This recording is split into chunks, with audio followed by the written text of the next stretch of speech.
And of course, let me remind you to please switch off your mobile phones, ladies and gentlemen. Please switch off or silence your mobile phones. Thank you.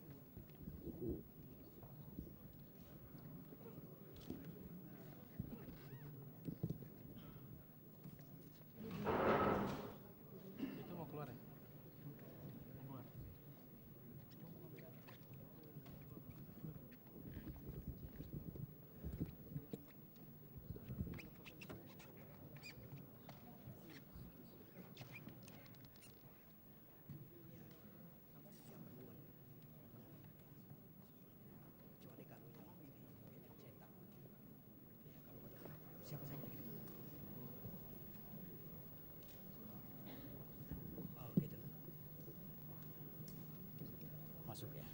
Ya.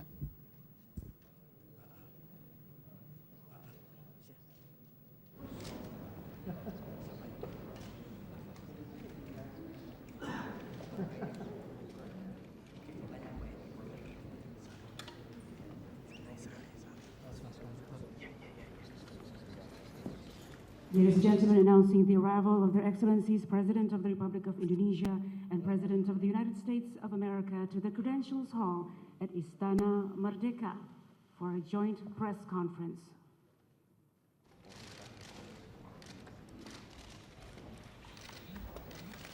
Excellencies, distinguished guests, ladies and gentlemen, joint press conference by His Excellency President of the Republic of Indonesia and the President of the United States of America will now take place. Bismillahirrahmanirrahim. Yang mulia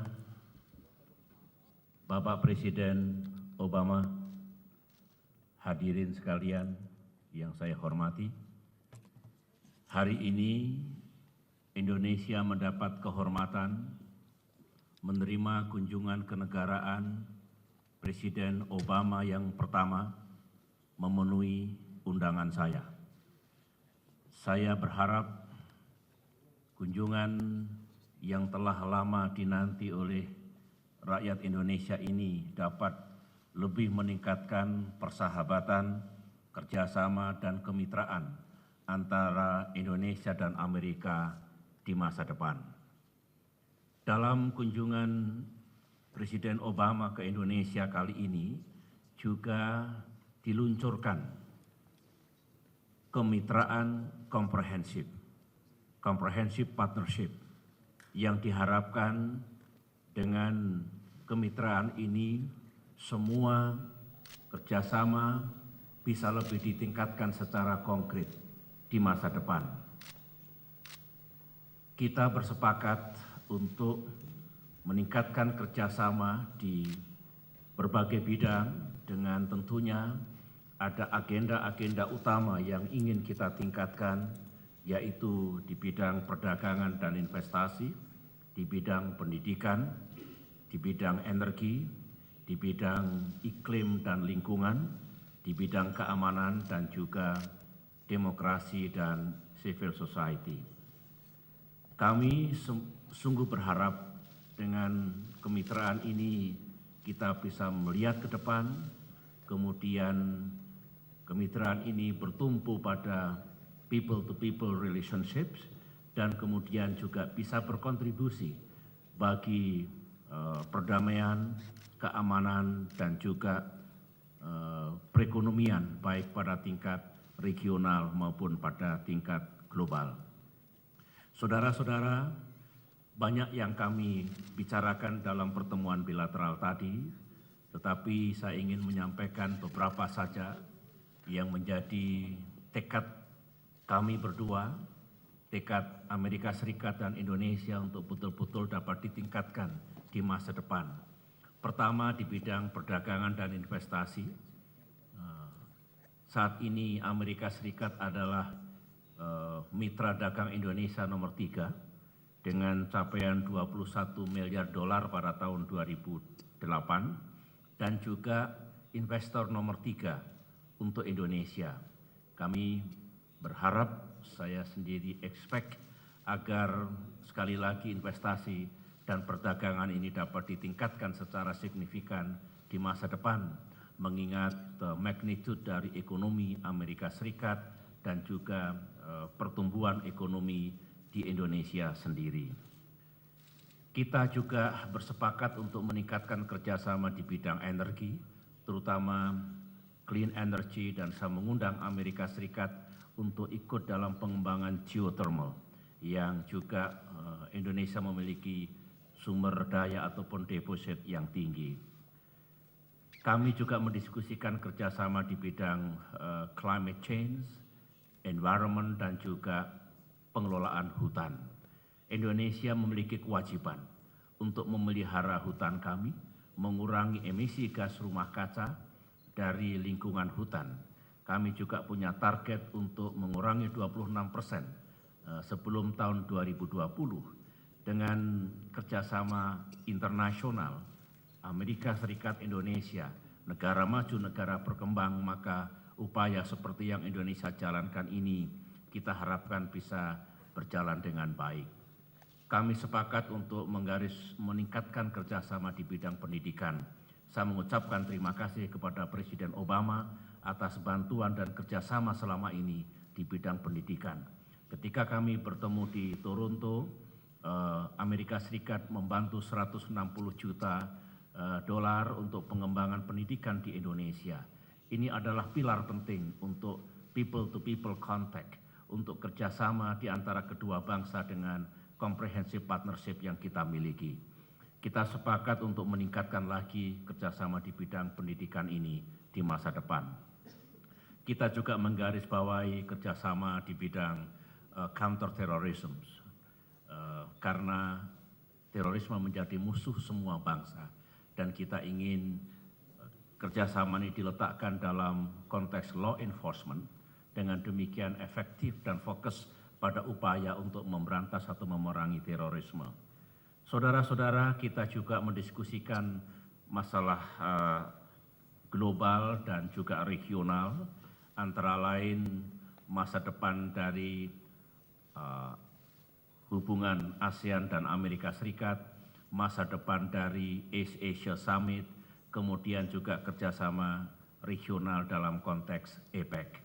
Kami sepakat untuk juga membahas upaya untuk menjaga stabilitas, keamanan, dan perdamaian di kawasan Asia Pasifik, termasuk di wilayah Asia yang sekarang sedang menjadi sorotan karena perubahan geopolitik yang ada dewasa ini. Saya sampaikan kepada Presiden Barack Obama, Indonesia akan menjadi chairman ASEAN tahun depan dan juga sekaligus sebagai host dari East Asia Summit. Saya mengundang beliau untuk hadir bersama-sama dengan pemimpin yang lain, termasuk Presiden Rusia, untuk bersama-sama membahas tentang keamanan di kawasan Asia Pasifik.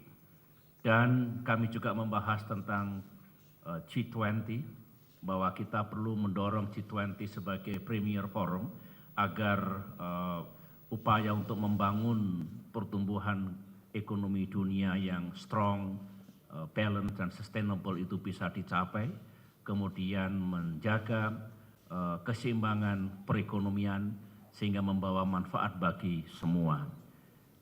Kita juga melihat persoalan di Myanmar dengan harapan proses demokratisasi yang ada di Myanmar sebagaimana dijanjikan oleh Myanmar sendiri bisa terlaksana dengan baik. Last but not least, kita juga mendiskusikan situasi di Timur Tengah, termasuk Palestina dan Israel, dan saya sampaikan pada beliau bahwa posisi Indonesia sangat jelas, perlunya penyelesaian Palestina-Israel secara permanen, two-state solutions, dan kemerdekaan bagi bangsa Palestina yang hidup berdampingan secara damai dengan Israel dan didukung oleh masyarakat dunia. Saudara-saudara, itulah antara lain isu-isu menonjol yang kami bahas pada pertemuan bilateral hari ini, dan besar harapan Indonesia, kami juga sangat optimistik bahwa dengan comprehensive partnership ini kerjasama dan kemitraan Indonesia dengan Amerika Serikat di berbagai bidang akan dapat kita tingkatkan. Demikian saudara-saudara, dan saya mempersilahkan Presiden Barack Obama untuk menyampaikan penjelasan kepada pers kita, dan saya sungguh berharap sekali lagi kerangka kerjasama yang baru ini betul-betul bisa membawa manfaat baik bagi bangsa Amerika Serikat dan bangsa Indonesia. Saya persilahkan Bapak Presiden. Terima kasih. Selamat sore. Selamat sore. Thank you, President Yudhoyono, for your kind words, your gracious welcome, and for your friendship and your partnership. After more than one attempt, it is wonderful to finally be back in Indonesia. And I'm very pleased that my wife Michelle is joining me for her first visit to the country. I assure you it won't be her last. And I want to thank the people of Jakarta for the wonderful reception when we arrived. Even in the rain, people were there to greet us, and we're very appreciative of that. Of course, we're mindful that this is a difficult time for Indonesia. First, the recent earthquake and tsunami, and now the volcanic eruptions. And our thoughts and prayers are with those who have lost their loved ones or their homes. And I know that President Yudhoyono has been tireless in his efforts to make sure that people are safe and that this difficulty is dealt with in as effective way as possible. And so we are fully supportive of him. The United States will continue to support the relief efforts in any way that we can. And I hope that my presence here today is a reminder that in good times and in bad times, the United States stands as a friend with Indonesia. Now, obviously, much has been made of the fact that this marks my return to where I lived as a young boy. I will tell you, though, that I barely recognized it as I was driving down the streets. The only building that was there when I first moved to Jakarta was Sarina. Now it's one of the shorter buildings on the road. But today, as president, I'm here to focus not on the past, but on the future. The comprehensive partnership that we're building between the United States and Indonesia. As one of the world's largest democracies, as the largest economy in Southeast Asia, and as a member of the G20, as a regional leader, as a vast archipelago on the front lines of climate change, and as a society of extraordinary diversity, Indonesia is where many of the challenges and the opportunities of the 21st century come together. At the same time, the United States is leading again in Asia. We are strengthening our alliances, we're deepening relationships as we're doing with China. We're re-engaging with ASEAN and joining the East Asia Summit, and we're forging new partnerships with emerging powers like Indonesia. So our comprehensive partnership is bringing our countries closer together, and I want to focus just on three key areas, and we discussed a wide range of issues during our meeting. First, as President Yudhoyono mentioned, we are looking to expand our trade and investment and commercial relationships because it can create prosperity in both our countries. Trade between us is growing fast, and that includes American exports to Indonesia. And that's why Indonesia is one of the growing markets that we're going to be focused on as part of my initiative to double U.S. exports. President Yudhoyono and I discussed ways to create the conditions that would encourage additional trade and investment. He mentioned that we're number 3 right now in terms of trade volume and investment, and I informed him we don't like being number 3, we want to be number 1. And so we're going to be doing everything we can to expand this trading relationship. And I'm pleased to announce that the Overseas Private Investment Corporation, or OPIC, will host its annual conference this spring in Indonesia to highlight new opportunities for partnership here and across the region. To strengthen cooperation in science and technology that fuels growth, we are going to be pursuing joint research in areas like energy and biodiversity conservation, and we are expanding educational partnerships between our young scientists, engineers, and doctors. And building on the Entrepreneurship Summit that I hosted in Washington, which was attended by some very talented young Indonesians. I'm pleased that Indonesia will be hosting a regional entrepreneurship conference next year.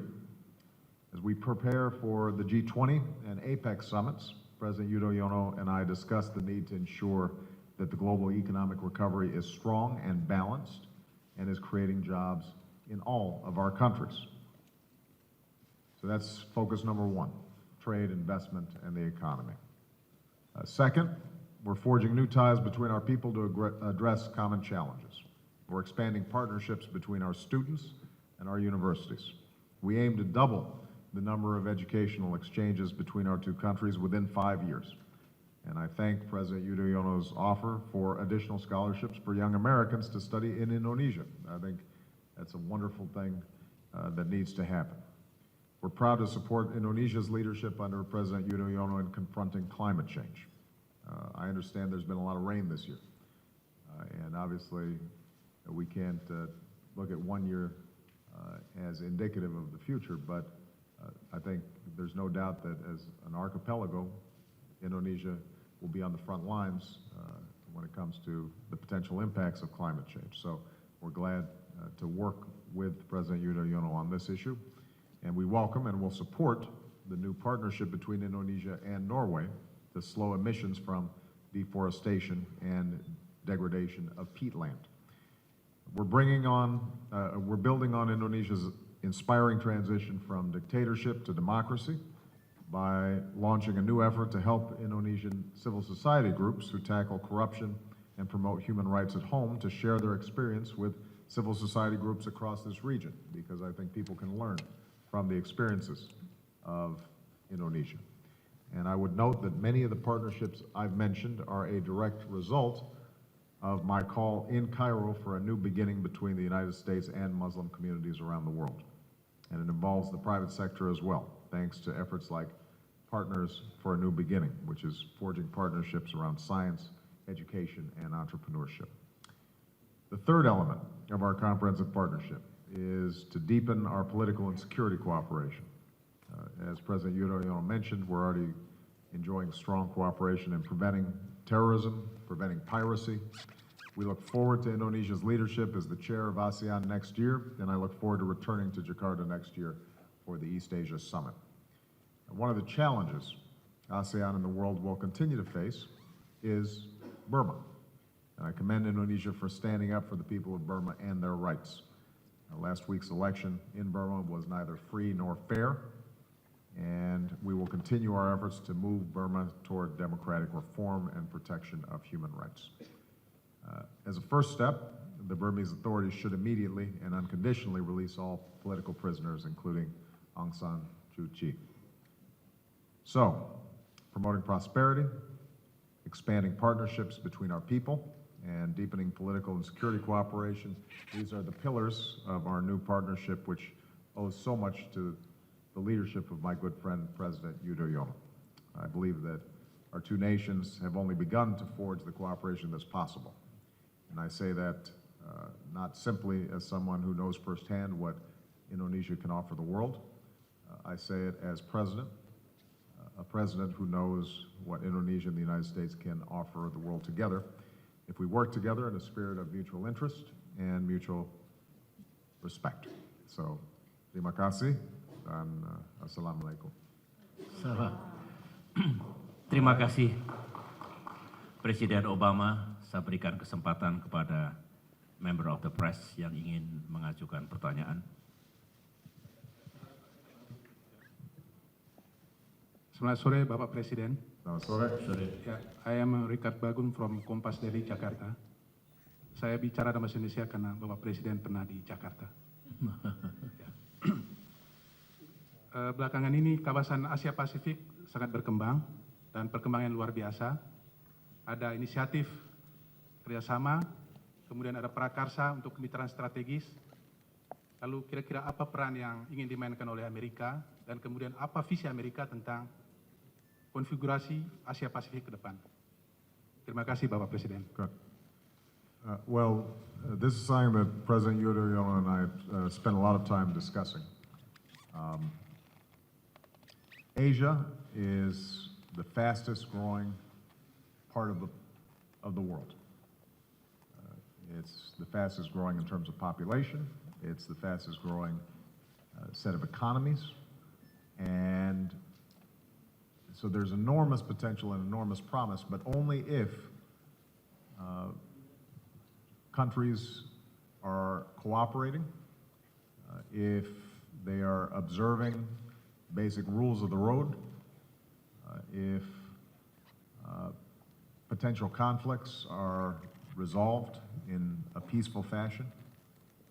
And so it's very important, I think, to make sure that we have the kinds of multilateral institutions, an architecture that can maximize the potential and minimize the challenges of a rapidly changing region. I think Indonesia is going to be a critical partner in that, a critical leader in that. Primarily because it is a country that has figured out how to create a genuine democracy despite great diversity. And so I think can promote the kinds of values that will help people all across this region maximize their potential. What I'd like to see is that even as we continue to work through APEC on economic issues, it's primarily an economic organization, that the East Asia Summit becomes a premier organizational structure to work on political and security issues. And I think under President Yudhoyono's leadership next year, there's enormous potential for us to start looking at some specific areas of common interest. One example that I mentioned in our bilateral meeting was the issue of the South China Sea and how various maritime issues, conflicts can get resolved in a peaceful fashion. I think that's something that everybody has an interest in, everybody has a concern in. But there may be a whole host of other issues like that in which the East Asia Summit is probably the ideal venue. Regardless of whether we're talking about APEC or East Asia Summit, or for that matter, the G20, Indonesia is going to have a seat at the table, and its leadership is going to be absolutely critical, and the United States wants to make sure that we're coordinating closely on all these issues of critical concern. Okay, thank you. Carol Lee of Politico, where's Carol? There you go. Thank you, Mr. President. How would you assess your outreach to the Muslim world at this point in your presidency, particularly in light of some of the controversies back home? Yeah. And if you could give us some of your thoughts on what it's like to return here as President of the United States. Well, And may I, President Yudhoyono? Obviously, President Obama spent some time here as a child, and I wonder what your thoughts are and what special insights that gives him into the region. Thank you very much. well, I'll take the second question first. I think it's wonderful to be here. Although I have to tell you that, you know, when you visit a place that you spent time in as a child, as president, it's a little disorienting. First of all, as I said before, the landscape has changed completely. When I first came here, it was in 1967, and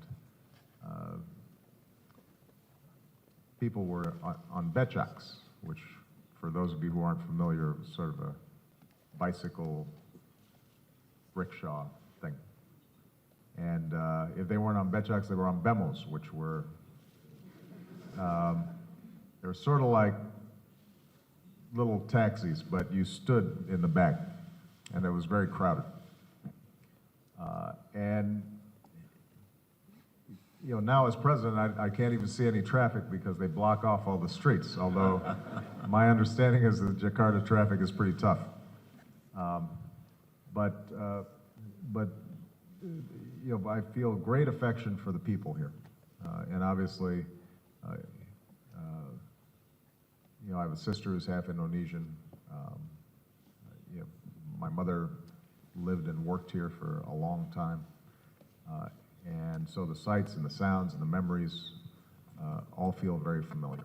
And it's wonderful to be able to come back as president and hopefully contribute to further understanding between the United States and Indonesia.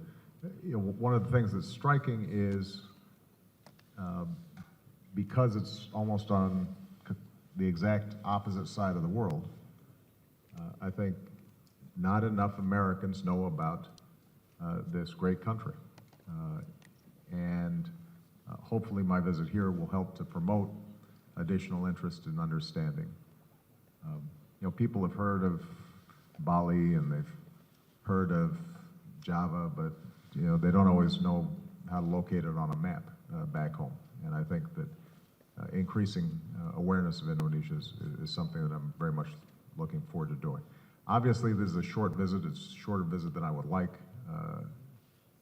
My hope is that we're going to be able to come back and maybe bring the kids and visit some places outside of Jakarta.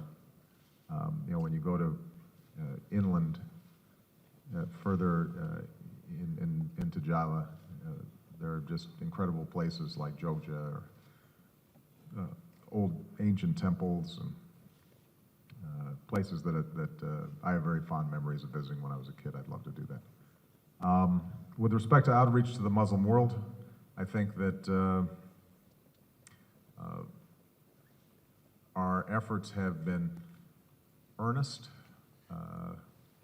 sustained.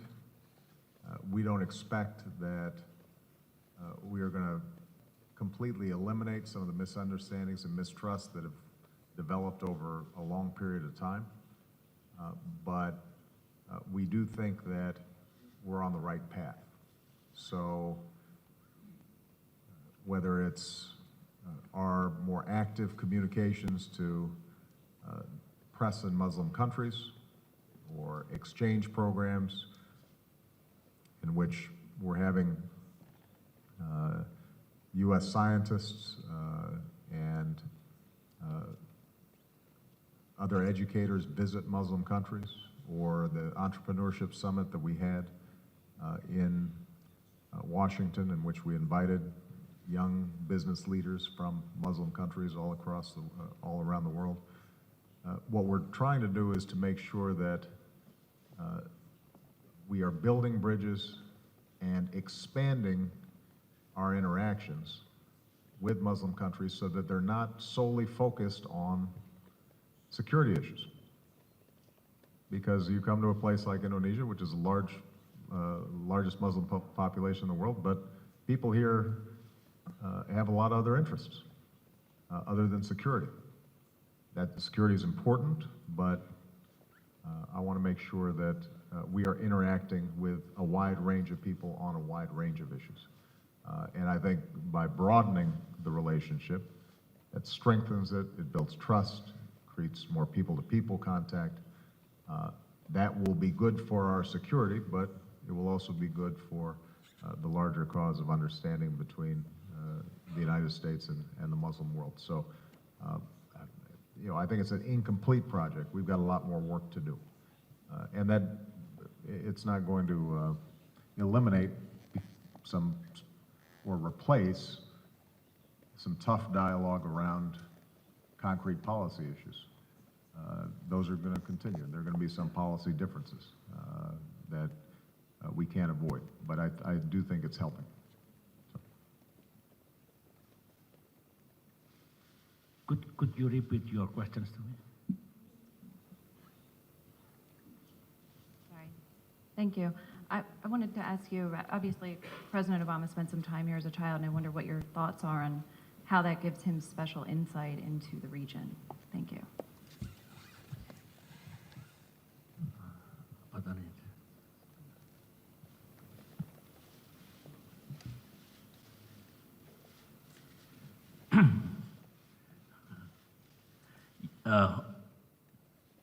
Baik, saya beberapa kali bertemu dengan Presiden Obama. Selama ini, satu hal yang saya rasakan bahwa pemahaman tentang situasi di negara berkembang, pemahaman tentang masalah-masalah yang dihadapi oleh negara seperti Indonesia yang sering kompleks, itu memungkinkan beliau untuk melihat lebih jernih apa yang menjadi challenge, menjadi tantangan.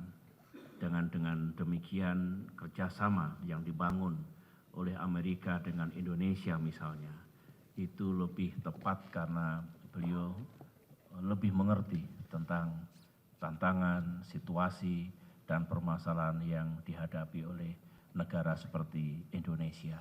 Saya rasakan betul seperti itu, dengan demikian saya juga lebih mudah untuk menyampaikan isu-isu tantangan-tantangan yang dihadapi oleh Indonesia. Dengan demikian semua agenda kerjasama termasuk comprehensive partnership ini akan lebih tepat dan membawa manfaat tentunya baik bagi Indonesia maupun bagi Amerika Serikat sendiri.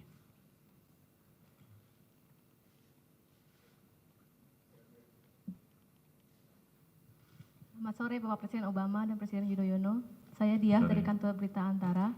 Pertanyaan saya hanya satu dan untuk Presiden Obama terkait dengan krisis ekonomi global yang masih berdampak kepada negara-negara di dunia akhir-akhir ini, termasuk juga kepada United States yang telah menimbulkan lonjakan pengangguran juga defisit anggaran.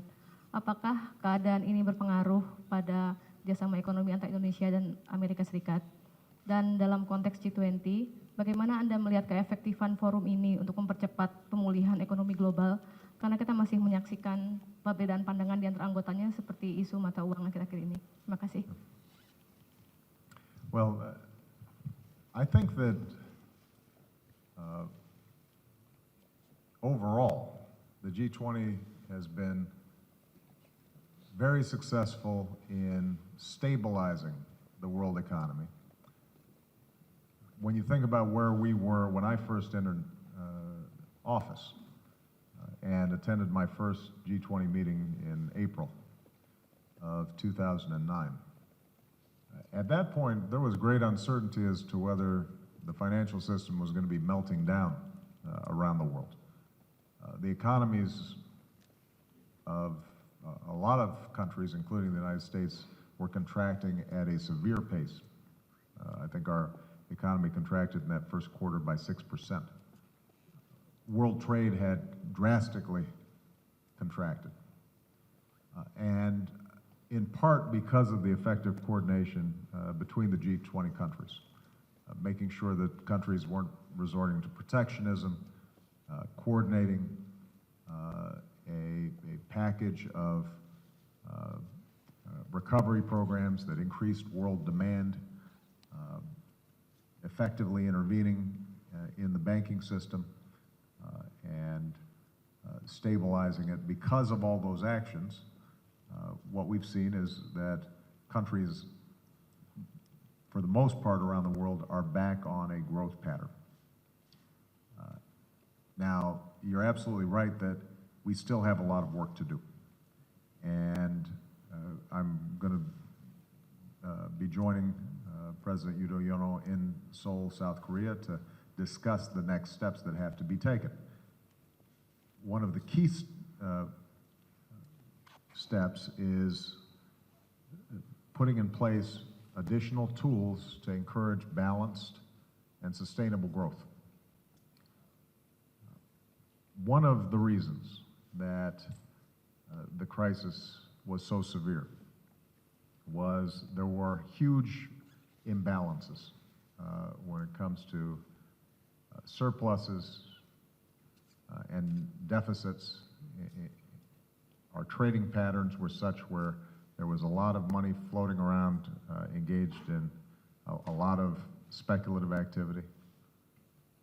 And what we agreed to in previous meetings of the G20 is that we needed to establish a framework for more balanced growth. we have not yet achieved that balanced growth. You're seeing some countries run up very big surpluses and intervening significantly in the currency markets to maintain their advantage when it comes to their currency. We've got other countries that are in deficit. Both surplus and deficit countries would benefit if there was a more balanced program in which the surplus countries were focused on internal demand. There was a more market-based approach to their currencies. And the deficit countries thereby were able to export more, and that would also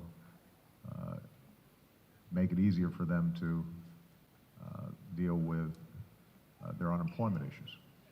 So this is going to be something that we're going to be discussing extensively in Seoul. I'm confident we can make progress on it. It's not going to happen all at once.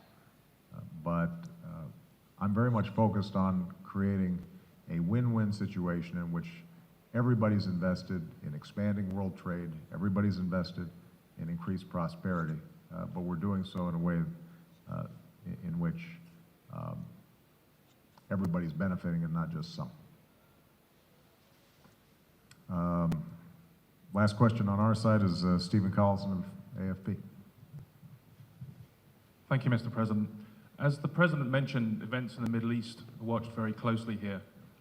Does Israel's advanced planning for more than 1,000 new homes in Jerusalem undermine trust between the parties and undermine your peace efforts? And if I may just ask President Yudhoyono, is ASEAN ready for the more advanced role in world affairs the US would like to see it play? And should the US engagement, renewed engagement, be seen in any way as a counterbalance to a rising China?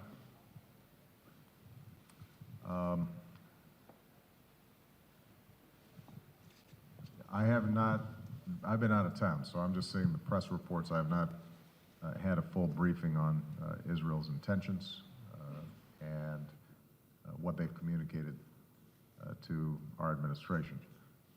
But this kind of activity is never helpful when it comes to peace negotiations. I'm concerned that we're not seeing each side make the extra effort involved to get a breakthrough that could finally create a framework for a secure Israel living side by side in peace with a sovereign Palestine. We're going to keep on working on it, though, because it is in the world's interest, it is in the interest of the people of Israel, and it is in the interest of the Palestinian people to achieve that settlement, to achieve that agreement. But each of these incremental steps can end up breaking down trust between the parties. Even though it wasn't directed to me, I do want to just chime in briefly on the issue of China. We want China to succeed and prosper. It's good for the United States if China continues on the path of development that it's on. That means that, first of all, just from a humanitarian point of view, lifting millions of people out of poverty is a good thing. It is also a huge expanding market where America then can sell goods and services. And so we think China being prosperous and secure is a positive. And we're not interested in containing that process. We want China to continue to achieve its development goals. We do want to make sure that everybody is operating within an international framework and sets of rules in which countries recognize their responsibilities to each other. That's true for the United States, that's true for China, that's true for Indonesia, it's true for all of us. And the more that we have international mechanisms in which people say, we have rights, we also have responsibilities, we're going to abide by them, we're going to hold each other accountable, the better off we'll all be. Ya, pandangan saya tentang masa depan kawasan Asia, termasuk Asia Tenggara dan Asia Timur adalah semua ingin kawasan yang sedang mengalami perkembangan, termasuk perkembangan ekonomi, ini tetap menjadi kawasan yang stabil, kawasan yang damai, dan kawasan yang aman.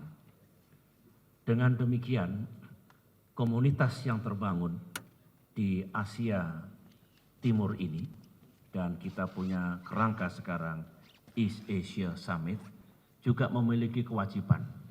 Di satu sisi, memastikan bahwa kerjasama kawasan, terutama dalam bidang ekonomi, bisa menyumbang secara signifikan bagi pertumbuhan ekonomi secara global yang bisa membawa benefit bagi semua. Di sisi yang lain, untuk itu memang kita berkewajiban untuk menjaga stabilitas dan keamanan di kawasan ini.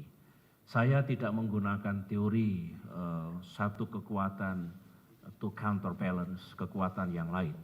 Tetapi saya punya pandangan bahwa mesti ada semacam dynamic equilibrium di Asia Pasifik, di Asia Tenggara.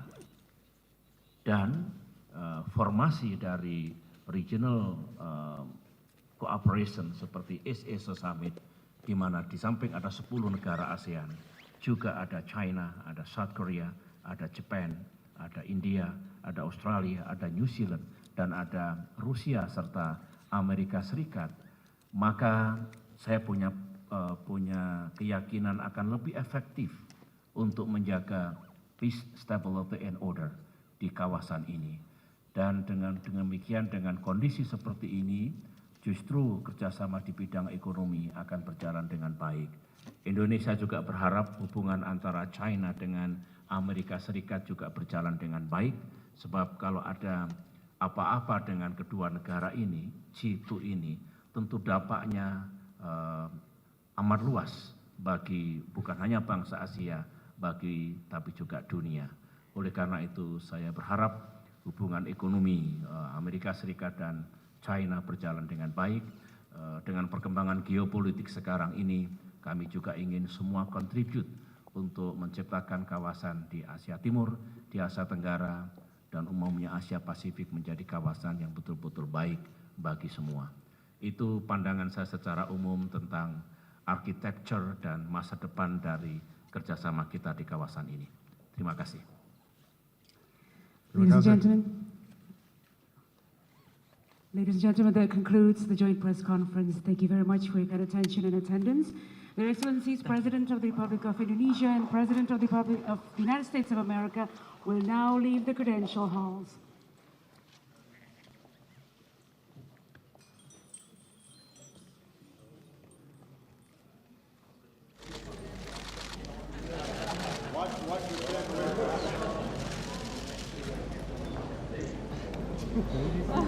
You said watch the chandelier, guys. That's what that tinkling was.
dicari lagi, pokoknya satu-satu.